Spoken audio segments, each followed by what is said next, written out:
ఎవరివిడా అడగకుండా బుగ్గలు పిసికేస్తుంది. ఇదే పని మేము చేస్తే మీటు కేసు పెడతారు. పైగా చెప్తున్న విందు ఆవిడకి వినపడదు. వినపడదు ఏటి చిటికలేస్తున్నావు? ఇది బానే వినపడిందే. ఆ చిటికలు కనిపిస్తాయి కదా బావగారు. అంతే కదా. అమ్మాయి రాదు, బ్రేక్ఫాస్ట్ రాదు, పంచులు మాత్రం వస్తాయి. బావగారు వాళ్ళకి కలిసిపోయారు నాన్న. అలసిపోయానయ్యా.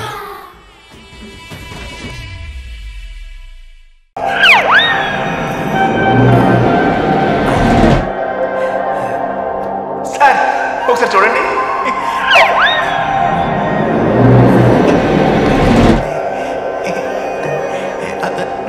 ఏంటి పిల్లలు ఇదంతా? కొంప తీసి మనం పోయి స్వర్గాన్ని కానీ వచ్చావేంటి? ఊరుకోండి సార్, మీరు చేసే సాయం అంటే స్వర్గం డోర్లు కాదు కదా, కిటికీలు కూడా తెర్రరు. గట్టిగా మాడితే కట్టెలు కూడా తీయదు.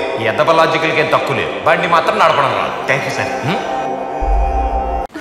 చందమామ వనిన దాగున్నది, విలేత కన్నమామ ఇళ్ళలోనే ఉన్నది.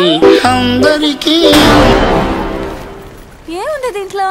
నేను ఇచ్చిన గిఫ్ట్ అది కాదు, రెప్పను. నీ జల్ల కోసం ఇచ్చిన నా రెప్పను.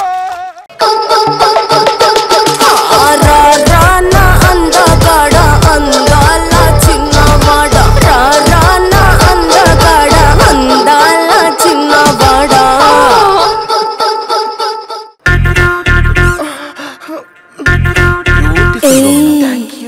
వాయిస్ కూడా చాలా బాగుంది.